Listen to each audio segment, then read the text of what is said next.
Admiral, as you know, Al Jazeera journalist, while Dedu's family was killed by an Israeli airstrike yesterday, his family was told to take refuge at a camp where they'd be safe, and it happened while our bureau chief was reporting live on air.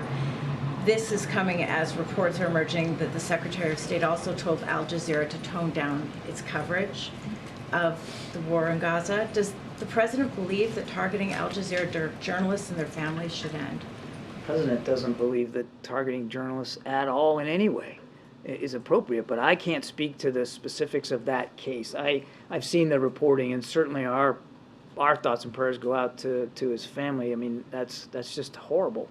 But I can't speak to the circumstances in which that strike occurred. But make no mistake, the President believes strongly in what you all do for a living and how you need to be able to do that freely and securely. And we know that all of you take great risks sometimes in doing that job. But I'm talking about Al Jazeera journalists specifically in light of the reports that Secretary Blinken approached the Qatari government asking us to tone down our coverage. So you're asking me in the context of like that we have some kind of beef with Al Jazeera? Yes.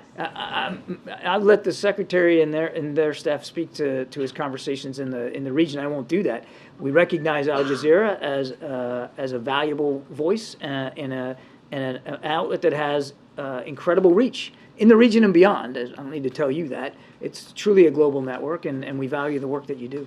Just a quick question, just because the Committee to Protect Journalists says that at least 24 journalists have been killed in Gaza trying to cover this story, are you concerned that Israel is trying to silence journalists who are trying to tell both sides of this story, including our Al Jazeera Arabic bureau chief? I've not seen any indication whatsoever that Israel is going after journalists, in particular because of them trying to tell the story. I've seen absolutely zero evidence of that.